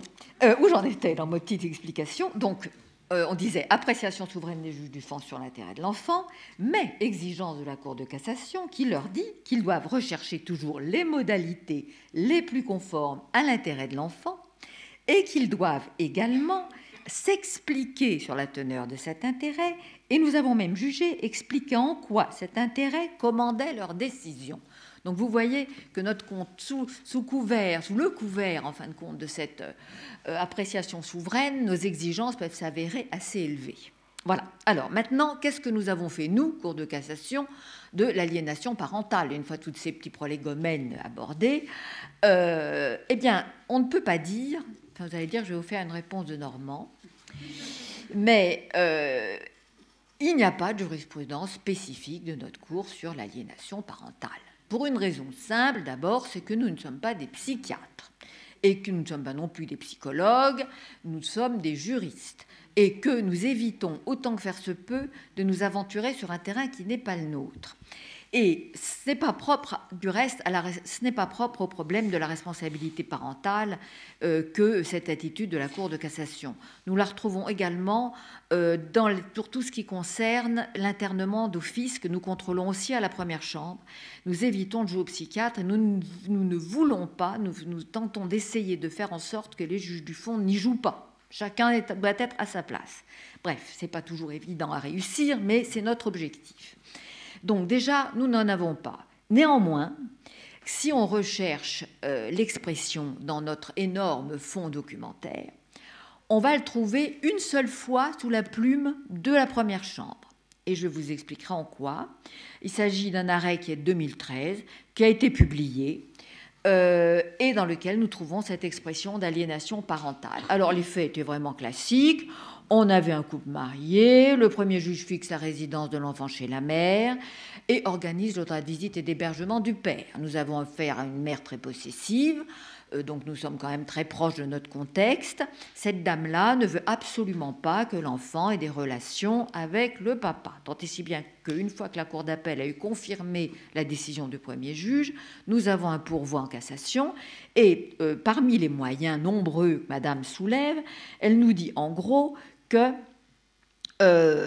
la Cour avait reproduit servilement les conclusions de l'enquête sociale et qu'en conséquence, il s'agissait, alors ce n'est pas un des cas d'ouverture que je vous ai cités, mais c'en est un des cas d'ouverture quand même, il n'avait pas exercé son office et qu'il s'agissait d'un refus de motivation de la décision. Et de ce fait, elle réclame une cassation de cet arrêt infâme de Cour d'appel. Et nous, Eh bien, nous allons par un attendu, bon, je vous passe la première partie de l'arrêt, vous voyez, qui est uniquement une reprise des faits. Ça, c'est l'ancien système de rédaction. Vous avez encore l'attendu, la phrase unique, etc. Donc, nous rappelons les faits, nous nous prononçons sur le premier moyen qui ne présente aucun intérêt, et sur le second moyen, nous disons que sans méconnaître son office. Ça, c'est la réponse du berger à la bergère. Oh, merci. Oh, ben, je suis maternée. Oh, ben, ça, c'est bien. J'aime beaucoup ça. Alors, que c'est sans méconnaître son office qu'au vu des conclusions de l'enquête sociale, la Cour d'appel qui n'était pas saisie d'une demande de contre-enquête. Alors ça, attention aux avocats, vous voyez, c'est ce qui justifie là, la publication de l'arrêt. Vous voyez, quand souvent on vient nous dire que les enquêtes sociales sont partiales et ceci, cela, si on n'a pas demandé de contre-enquête, vous voyez bien qu'avec un arrêt comme celui-là, ça n'a aucune chance de prospérer devant nous. Bon, donc c'est pour ça que l'arrêt est publié, mais aussi, nous continuons en disant « Elle n'avait pas à répondre aux simples arguments tirés d'une prétendue partialité du rapport, à procéder à une appréciation souveraine, donc vous voyez l'expression, des éléments qui lui étaient soumis pour décider que le syndrome d'aliénation parentale qui s'était installé dans la vie de l'enfant conduisait à transférer sa résidence chez son père. » Donc vous voyez nos collègues du fond radicaux transfèrent la résidence. Et nous trouvons que la décision est bien motivée, nous le disons en quelques mots, et nous rejetons le pourvoi. Alors, c'est à partir de cet arrêt que les tenants de l'aliénation parentale sont allés dire « Ah, mais victoire absolue, voilà que la Cour de cassation admet, c'est enfin cette extraordinaire invention d'outre-Atlantique, ce constat merveilleux entre enfin dans nos mœurs. » En fait, pas du tout. Vous avez vu que nous, notre rôle, c'est de contrôler un arrêt. La Cour d'appel a repris cette expression qu'elle a tirée des travaux du psychiatre, de l'expert psychiatre, et elle l'a repris, et nous l'avons tout bêtement répété. J'aurais envie de vous dire, si je ne voulais pas trop, je vais être un petit peu désobligeante comme un perroquet, nous l'avons repris parce que ça fondait la motivation du juge et que ça nous permettait de dire, voilà, nous avons une motivation, elle est adéquate, nous rejetons. C'est tout. Il ne faut pas voir en cela une approbation théorique par la Cour de cassation de l'aliénation parentale. Ça veut pas être, en tant que tel, je veux dire. Ça ne veut pas dire, bien évidemment, qu'on n'a pas conscience que de ce que des parents veulent s'accaparer par une emprise épouvantable un enfant. Voilà.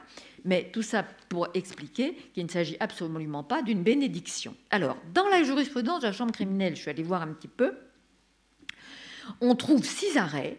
Ces 6 arrêts s'étagent entre le 20 juin 2020 et le 24 mai 2018. Il s'agit à la fois de non-représentation d'enfants et également d'abus sexuels. Sur ces 6 arrêts, il y a 3 relax. C'est dans les 3 relax qu'on retrouve plus spécifiquement cette question d'aliénation parentale, puisque dans ces 3 relax, nos collègues de la Chambre criminelle font à nouveau parler les cours d'appel qui ont retenu que les experts avaient bel et bien remarqué que les enfants faisaient l'objet et eux emploient cette expression, que les enfants avaient proféré des déclarations peu crédibles à l'expert psychiatre qui étaient, selon lui, la conséquence de l'aliénation parentale dont les enfants souffraient. Donc vous voyez, là aussi, alors là, vous n'avez pas l'arrêt, parce que ce sont des arrêts de la Chambre criminelle, je vais vous dire, sont des arrêts très très longs, qui sont moins faciles à exploiter que les nôtres, parce qu'ils sont beaucoup plus factuels et beaucoup plus lourds. Donc, vous voyez, vous ne les avez pas à l'écran, mais on a fait là aussi, on a repris la parole des juges du fond, qui eux-mêmes avaient repris la parole des experts. Donc, il n'y a pas plus du côté de la Chambre criminelle que de la nôtre, une validation officielle entrer dans notre sémantique de ce concept, pas plus qu'il n'y a non plus de rejet fondamental. Alors, vous voyez, par exemple, dans une autre situation, nous avions rendu en 2006 un arrêt qui est justement en rapport avec le déménagement, où nous voyons une mère qui, au mépris du droit du père, fixe la résidence des gens, prend les enfants, les emmène en Nouvelle-Calédonie, cache au père l'adresse. Donc vous voyez, on a une situation qui est quand même très très évocatrice d'une emprise et d'une maman qui veut absolument séparer les enfants du père et que ceci n'ait plus aucun contact avec lui. Et nous avons des juges du fond une cour d'appel qui va se montrer indulgente envers madame, et la cour d'appel va nous dire que, en gros, si l'on pouvait regretter la décision secrète et unilatérale de madame d'aller s'établir aux antipodes avec les enfants, il n'en demeurait pas moins qu'au regard de l'intérêt des enfants, qui seul doit être pris en compte par la Cour, ceux-ci sont bien intégrés socialement au plan scolaire, ainsi que cela ressort d'un certain nombre d'attestations, et qu'après une période de doute, madame a retrouvé l'assurance et la stabilité qui lui sont nécessaires pour assumer ses obligations éducatives, et que seule la certitude de pouvoir offrir aux enfants des conditions de vie indiscutablement meilleures chez leur père pourrait justifier un retour de ceux-ci chez monsieur. Donc vous voyez, là, nous avons une cour d'appel qui a bien recherché l'intérêt des enfants. Elle dit, ils sont bien intégrés, ils vont bien, on ne voit pas pourquoi on les ferait repartir tout soudain chez leur père. Nous allons casser l'arrêt. Nous allons le casser au visa des articles que je vous ai montrés tout à l'heure, 373.2 et 360, c'est le nécessaire respect de l'autre parent et le déménagement. Et 373.2.11, c'est celui où il y a toute cette litanie, n'est-ce pas, de critères que l'on doit prendre en compte. Et nous allons dire ceci. Qu'en se déterminant ainsi, là nous sommes dans le manque de base légale, sans rechercher si le comportement de la mère ne traduisait pas son refus de respecter le droit des enfants à entretenir des relations régulières avec leur père, la Cour d'appel n'a pas donné de base légale à ces décisions au regard des textes susvisés. Donc vous voyez, tout à l'heure, je vous ai appréciation souveraine, mais motivation adéquate, mais motivation suffisante. Là, nous avons manifestement une motivation. On parle de l'intérêt de l'enfant, mais nous ne la considérons pas comme opérante, comme et suffisamment explicite. Et donc, nous allons casser. Tout ça, vous voyez, ça illustre tout à fait la souplesse de la technique de cassation. Dans notre cas, donc, mais rien ne démontre, en fait, ne démontrait vraiment une situation d'aliénation parentale, mais on peut dire qu'on était dans une situation voisine, ou en tout cas évocatrice de quelque chose. Mais ce qui, selon la Cour de cassation, aurait dû finalement attirer l'attention des juges du fond, c'est que même en présence de quelque chose où le terme n'était pas employé spécifiquement, l'intérêt des enfants n'avait pas été pris en compte, et que dans toutes ces dimensions, et que cet intérêt, parmi ces dimensions, il y avait forcément la possibilité pour eux d'entretenir des relations avec leur père. Ça, c'est pour ça que cet arrêt a été estimé comme tout à fait fondamental, parce que nous avons pris position sur ces deux aspects-là, dont la méconnaissance est généralement typique du phénomène d'aliénation. Et vous voyez, comme tout à l'heure je vous disais, attention à ceux qui nous écoutent, qui sont juristes, attention au 373.2, parce que qui nous dit « chacun des pères et mères doit maintenir des relations personnelles avec l'enfant ». Vous voyez, ce texte évoque seulement une obligation parentale. Nous allons casser sur le fondement de ce texte-là, mais en le retournant et en disant il est du droit de l'enfant d'entretenir des relations avec les parents. Donc vous voyez, nous avons tiré le texte pour en tirer ses conséquences ultimes, qui est une réciprocité dans l'obligation. Donc voici comment nous avons travaillé sur le texte, qui est aussi une manière d'illustrer nos méthodes. Voilà. Donc, cela étant, pour que ce genre de travail de cassation puisse être fait, je le dis à destination des avocats, il faut que dans les conclusions des avocats, la recherche ait été demandée, c'est-à-dire qu'on ait porté le regard du juge du fond sur tous ces aspects de l'intérêt de l'enfant. Il faut qu'on nous l'ait demandé. Quelque chose qui ne nous est pas demandé, c'est quelque chose dont nous ne pourrons pas nous emparer pour casser. Donc, j'attire l'attention des avocats sur ce point. La réussite, on ne dira jamais assez, j'en profite pour faire cette petite parenthèse, la réussite du pourvoi ou son échec tiennent à la qualité des conclusions, bien sûr, des avocats au conseil, mais surtout des avocats devant la cour. Si nous avons des mauvaises conclusions, sans pièces justificatives, confuses, où on nous dit tout et le contraire de tout, vous pensez bien que nous ne casserons pas, parce que nous n'aurons pas les munitions pour le faire, tout simplement. Bon. Ou au contraire, nous casserons, alors que, bon, voilà, peut-être qu'on aurait pu l'éviter. Alors, ce qui est à retenir de l'arrêt, c'est que vous voyez... alors, après cet arrêt, parce qu'il faut qu'on revienne un petit peu en arrière, après cet arrêt, nos collègues juges du fond ont une tendance très fâcheuse. À ce moment-là, moi, j'étais à la cour d'appel, donc c'est là que j'ai vu arriver ces arrêts-là, ont une tendance très fâcheuse à faire les oraux. C'est-à-dire que finalement, dès que madame voulait partir avec les enfants, n'est-ce pas? Ah ben tout de suite, ah ben non, on laissait les enfants chez le père. Qu'est-ce que c'est cette mère-là qui veut soustraire les enfants au papa?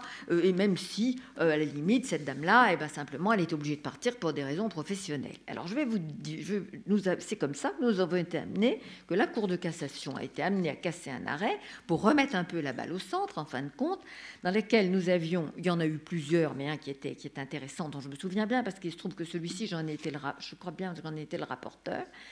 Alors, la mère habitait, la situation est la suivante, madame habite en région parisienne, elle est fonctionnaire territoriale à la région, et elle va partir dans l'est de la France avec les enfants, tout se passe bien, ils voient régulièrement leur papa, il n'y a pas de problème, bon, tout tourne. Mais le père va très très mal prendre cette initiative de madame et va immédiatement saisir le juge d'affaires familiales. Le juge d'affaires familiales va nous faire une petite séance de Zorro en nous disant que ma foi c'est très très laid que madame parte et va l'empêcher de partir avec les enfants, fixer la résidence des enfants chez le père, comme si c'était voilà.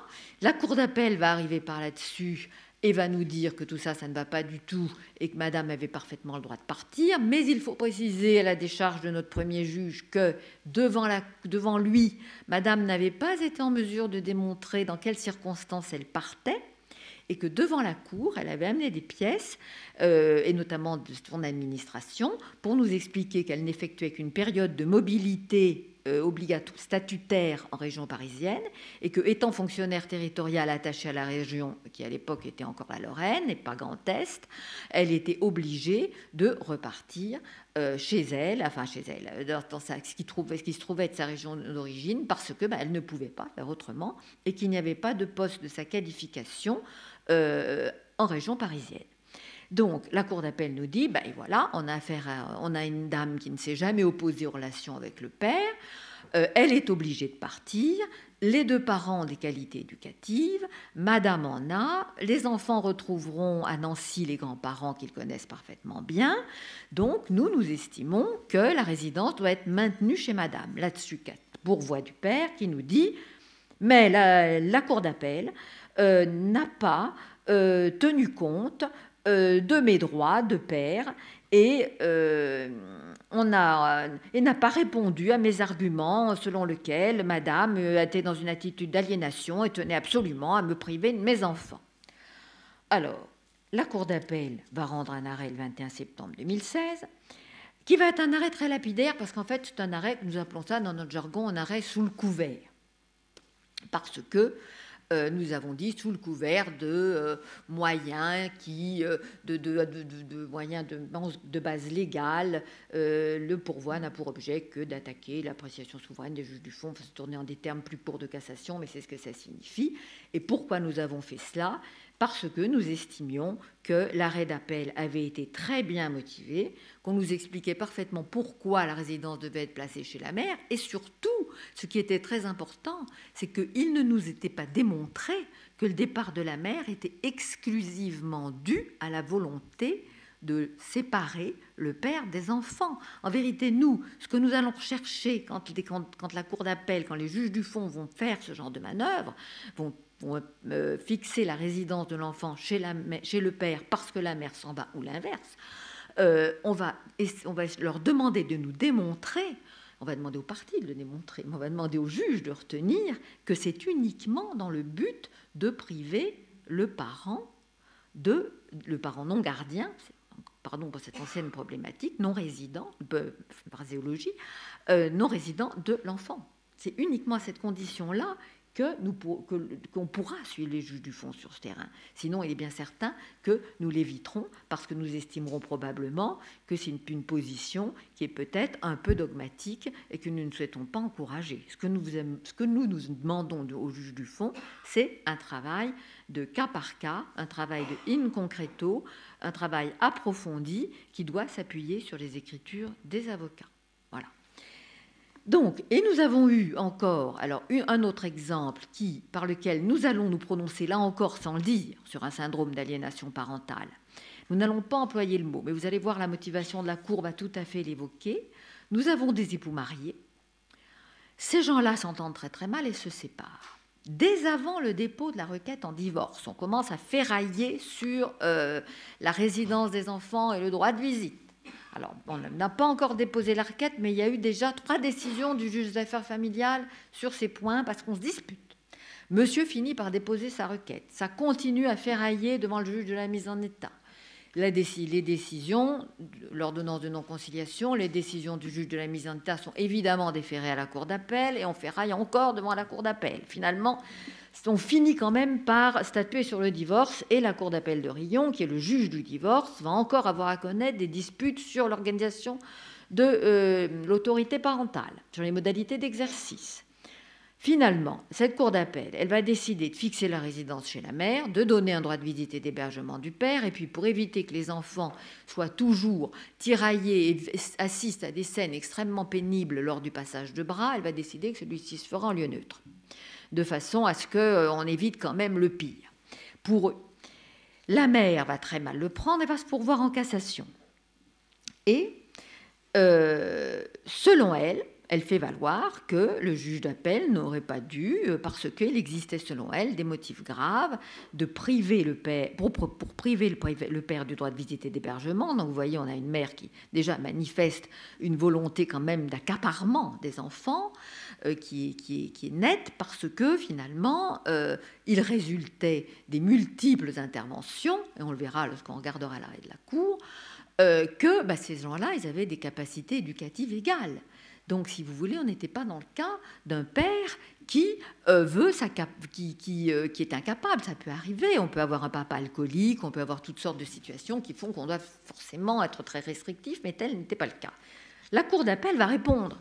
Elle va répondre à cette demande de la mère en faisant une motivation que j'ai décidé de reprendre parce que c'est pour montrer à nos auditeurs avocats quelles sont les très bonnes motivations et ce vers quoi ils doivent tendre avec leurs écritures. Leurs écritures doivent leur permettre d'obtenir des cours une très bonne motivation. Et en voilà une. Tout d'abord, on nous dit, parce que c'est le rapporteur au pourvoi qui a étudié évidemment l'arrêt de la Cour, donc j'avais repris son rapport, on ne voit pas ça dans l'arrêt de cassation. L'enfant est âgé de 13 ans, il réside avec sa mère depuis la séparation. Il a verbalisé à plusieurs reprises son refus de voir le père, qu'il accuse de violence physique et verbale, mais le père réfute ces accusations. L'enfant est depuis des années l'otage du conflit, qui a mobilisé de nombreux intervenants, certains à plusieurs reprises, voire très régulièrement, tels le juge des affaires familiales, alors suit une litanie, le juge des enfants, le juge correctionnel, le procureur, les avocats, les policiers, les gendarmes, les huissiers, enfin tout y passe. Mais il note que la Cour en fait quand même la description soigneuse. Les parents sont attentifs, disposent de capacités éducatives incontestables. Donc vous voyez, nous ne sommes pas dans un contexte de parents dangereux pour les enfants.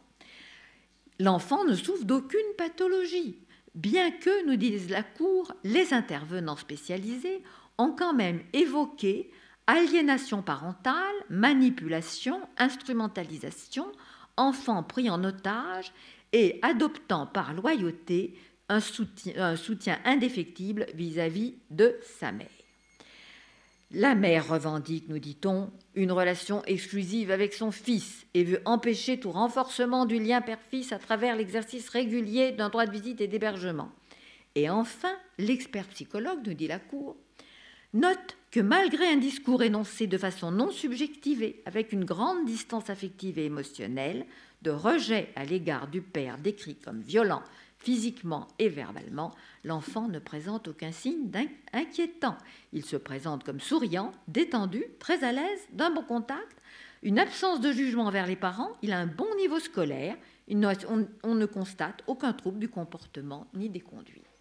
Et bien vous voyez, là, on nous a décrit, je pense, une situation d'emprise très classique, et nous, Cour de cassation, face à un arrêt aussi parfaitement motivé, eh bien nous n'avons pu, bien évidemment, que rejeter le pourvoi de la mère, et nous l'avons fait avec des motifs qui ne vous surprendront pas maintenant, c'est par une appréciation souveraine et par une décision motivée, c'est le moins qu'on puisse dire, que la Cour d'appel a estimé, prenant en considération l'aptitude de chacun des parents à assumer ses devoirs et l'intérêt primordial de l'enfant, que les relations de celui-ci avec son père devaient être restaurées selon des modalités de nature à les favoriser, que le moyen n'est pas fondé. Vous voyez, j'ai choisi cet exemple pour illustrer comment, puisque le but de mon exposé, c'est d'expliquer comment travaille la Cour de cassation là-dessus. Vous voyez, là, vous en avez un exemple tout à fait typique.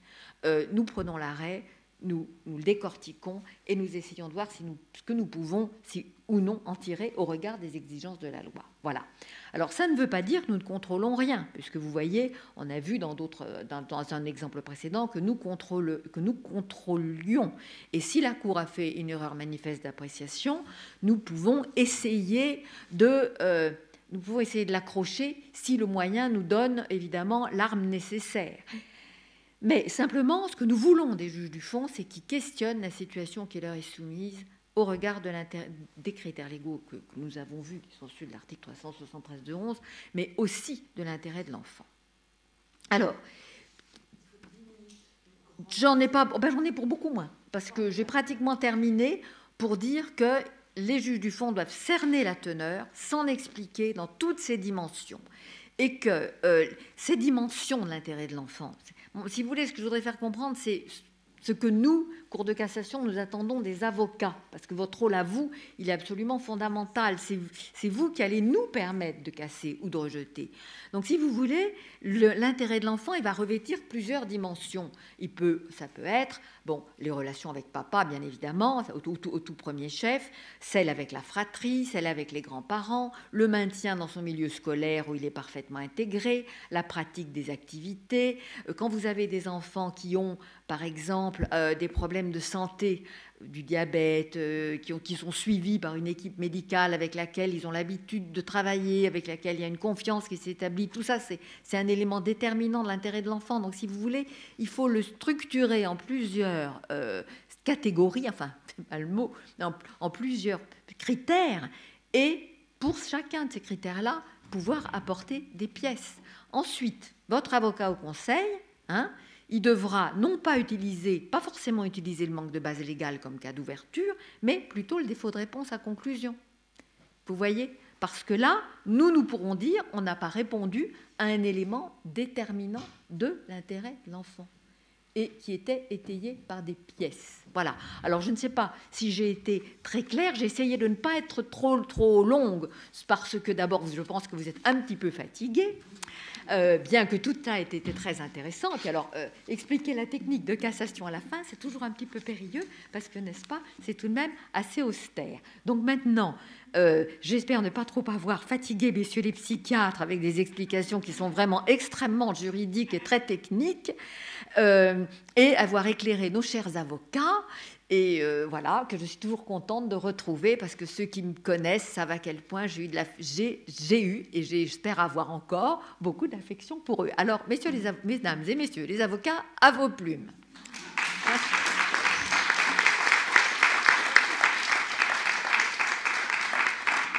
Alors, j'attends de savoir si la Maison du Barreau nous autorise à empiéter de quelques minutes de plus, et à l'heure où je vous parle, je n'ai pas la réponse. Parce qu'a priori, la réponse est que nous sommes facturés la demi-journée comme la matinée et qu'on est obligé de partir à 13h pile. Ça n'est pas grave. En ce qui concerne... Alors, ce que je vous propose de faire, je vais assumer le retard qui a été accumulé sur la partie que je voulais développer, et je vais aller absolument à l'essentiel. Les discours qui ont été portés, et notamment par Madame Baudy, Frédéric Baudy de la Cour de cassation, je pense que c'est absolument essentiel, parce que le message qu'elle nous porte aujourd'hui, on doit partir à 13h pile. Parce qu'il y a un autre colloque après, c'est ça ? Bon. Donc je vais dire 2 mots et je ferai monter Madame Pernaut-Masson pour la question de réparer le lien. Oui, ce qu'il faut retenir de Frédéric Baudy, c'est que nous, en tant qu'avocats, nous avons au final la possibilité peut-être de sauver, moi c'est ce que je retiens de discours de Frédéric Bozzi, de sauver une affaire sous l'angle de l'intérêt de l'enfant. Ça veut dire que si on a vraiment une catastrophe judiciaire, en argumentant bien, en détricotant bien, on peut peut-être réussir à amener la Cour de cassation à casser et à faire que l'affaire soit rejugée. Et même s'il n'y a que 1% d'affaires qui partent en cassation, eh bien, elle nous donne un espoir, si nous travaillons bien nos écritures, eh bien, de sauver des situations qui peuvent être extrêmement injustes. Moi, je vais vraiment essayer de synthétiser mon propos. J'avais préparé un exposé sur l'intervention de l'avocat dans les situations d'intervention d'aliénation parentale, qui sont des situations pour nous extrêmement difficiles, souvent des situations à haut conflit. Les Canadiens disent des conflits sévères de séparation, dans lesquels nous sommes empêchés de travailler à un quadruple titre. Le premier empêchement de travailler, c'est un empêchement sémantique, doctrinal. Je suis désolée, le fait que M. Gardner ait été le père de cette notion nous pose problème en tant qu'avocat à utiliser cette notion en France. Alors, a priori, c'est un problème typiquement français, mais c'est une réalité. Et moi, alors que pourtant les 8 manifestations symptomatiques qui sont très utiles et que nous pourrions reprendre dans nos écritures, point par point, nous ne les reprenons pas, moi je ne le reprends pas, parce que je suis gênée d'écrire dans mes conclusions le nom de Gardner, parce qu'on sait à quoi il se rapporte. Donc c'est un empêchement doctrinal quelque part. Un empêchement aussi institutionnel quand nous arrivons dans ces dossiers, sauf à intervenir au tout début. La situation est souvent enquistée, il y a eu des dizaines d'intervenants, des juges, des avocats, des éducateurs, des psychologues, une foultitude de personnes, et une situation enquistée. Quand j'entends Marie qui nous évoque un arrêt qui me semble essentiel de la Cour européenne des droits de l'homme, qui a obligé, en fait, qui oblige à ce que la juridiction du pays démontre qu'elle a tout mis en œuvre pour faire respecter un droit, eh bien je me dis qu'en France, on est beaucoup plus sur une politique du fait accompli. Politique du fait accompli qui vient valider des situations qui peuvent être injustes, alors qu'on a des enfants qui sont extrêmement mal en souffrance, et on se dit, bon, ça fait juste 5 jugements JAF, 5 jugements juge des enfants, et puis on va laisser comme ça parce que c'est trop compliqué. En fait, on ne trouve pas la situation. C'est la politique du trop tard, on ne bouge pas les choses. Autre empêchement de l'avocat en France, c'est un empêchement économique. Et il y a une vraie problématique. Ça coûte très cher aux institutions. Ça coûte très cher aux parents. Et qui peut se défendre réellement dans ces dossiers-là, si ce n'est quelqu'un qui a de l'argent? Parce que ça grève les cabinets. Il y a encore des confrères qui travaillent avec conviction, pro bono, mais très honnêtement, on a une fracture économique qui s'opère entre les parties. Et donc, c'est particulièrement injuste. Et on a un souci d'accès au droit dans ces dossiers-là, qui est majeur. Autre chose, un empêchement sociétal, Paul Bensussan l'a souligné tout à l'heure, il y a des réactions complètement passionnelles, presque primaires, qui interrogent pourquoi on ne peut pas dire aliénation parentale en France. Enfin, je ne le comprends pas. Donc il y a un manque de pragmatisme. S'interdire de penser, de qualifier un phénomène, c'est de dire un phénomène, c'est interdire de le penser, c'est interdire de trouver des solutions. Et en fait, quand Marie s'étonne tout à l'heure en disant « Mais attends, en France, on n'a pas de jurisprudence », ben non, on n'a pas de jurisprudence. Et j'en finirai, et je vais finir simplement par... J'avais fait plein de propositions, mais quand on regarde la jurisprudence du fond et de la Cour de cassation, vous savez que Mme Rossignol, en 2018, a finalement donné des indications à la chancellerie. Elle a demandé à ce qu'on n'emploie plus le terme. Ça s'est répercuté direct sur la jurisprudence. Quand on regarde Légifrance, on a 46 occurrences. Il n'y a plus un seul arrêt de cour d'appel depuis 2015. La Cour de cassation, j'imagine qu'on va voir disparaître le terme également. Est-ce que nos situations, nos dossiers se traitent de manière plus facile? Est-ce que les enfants vont mieux? Non. Non, ça ne va absolument pas. Moi, ce que je vois, c'est...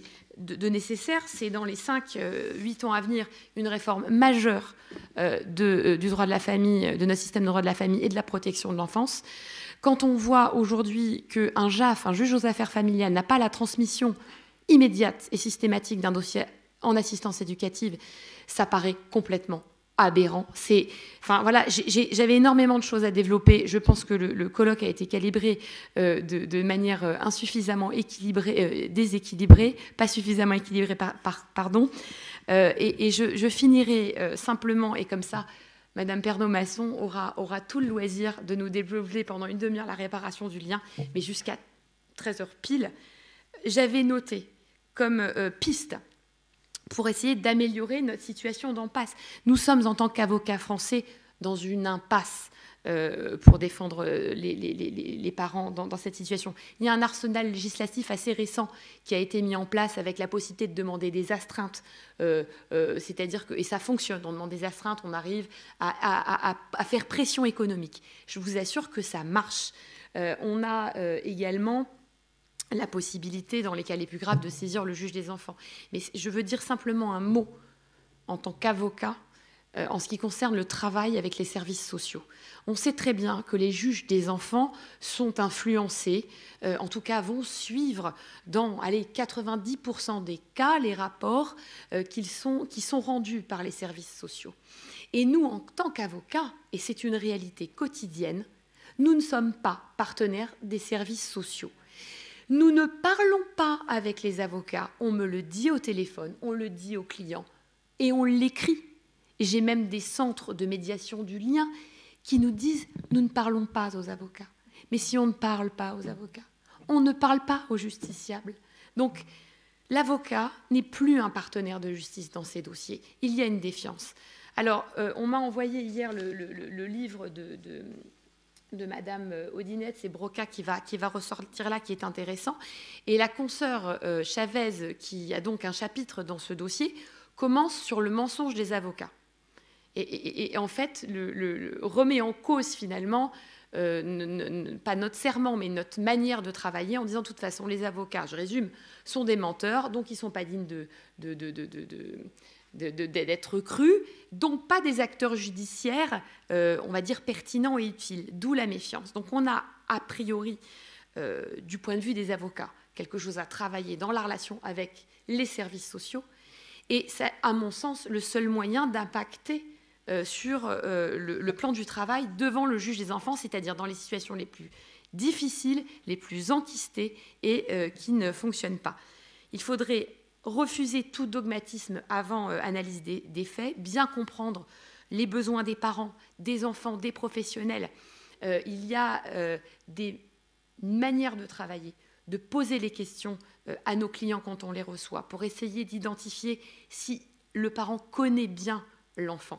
Ça, c'est extraordinaire. Quand on dit, mais alors, vous posez, sa scolarité, comment ça se passe? Ah, je ne sais pas, on m'en prive. Ça n'est pas possible de dire une chose pareille, puisque si vous vous intéressiez vraiment à votre enfant, l'éducation nationale double taux est obligée de vous donner les renseignements. Enfin, vous voyez, on a des petits tests comme ça, en tant que praticien, qui permettent dès le départ, dès le premier rendez-vous avec le client, d'avoir un signal et de se dire, on a quelqu'un qui nous sert un discours qui n'est pas forcément adapté. Ce qui est essentiel aussi, peut-être, pour évoluer dans nos pratiques, c'est le droit comparé. Allez voir ailleurs, allez voir ce qui se passe ailleurs. Comment se fait-il qu'on codifie au Brésil ce concept? Comment se fait-il qu'en Grande-Bretagne, on ait une jurisprudence foisonnante, précise, panoramique et en même temps chirurgicale? Dans un pays voisin de même langue que nous, de code romano-germanique, la Suisse, on en parle absolument sans tabou. Une recherche de technicité nécessaire, pourquoi pas mettre en place des grilles? On a la grille sur les femmes victimes de violences qui est très intéressante. Moi, je la fais avec les 23 critères. On arrive à voir à peu près où on se situe. Pourquoi on n'aurait pas une grille sur ces problématiques d'exclusion, désaffection, enfin, on l'appelle comme on veut, rejet. Mais pourquoi ne pas un petit peu objectiver, d'avoir des outils concrets en tant qu'avocat au service des clients et au service de la justice, parce que nous en sommes les auxiliaires. Ça nécessite notre formation régulière, permanente, peut-être aussi une spécialisation des juges. Et cette double casquette, juge aux affaires familiales, juge des enfants, ça vient peut-être aussi diluer les choses. Certains préconisent qu'il y ait des juges que pour les parents et que pour les enfants. Non, enfin, il faudrait mettre de la cohérence dans tout cela. Accepter l'avocat comme partenaire de travail, fluidifier la communication entre le JAF, le juge des enfants et les juridictions pénales. Ça ne communique pas. Voilà, probablement une réforme en profondeur de notre système judiciaire. J'en ai fini. Madame Pernon, merci.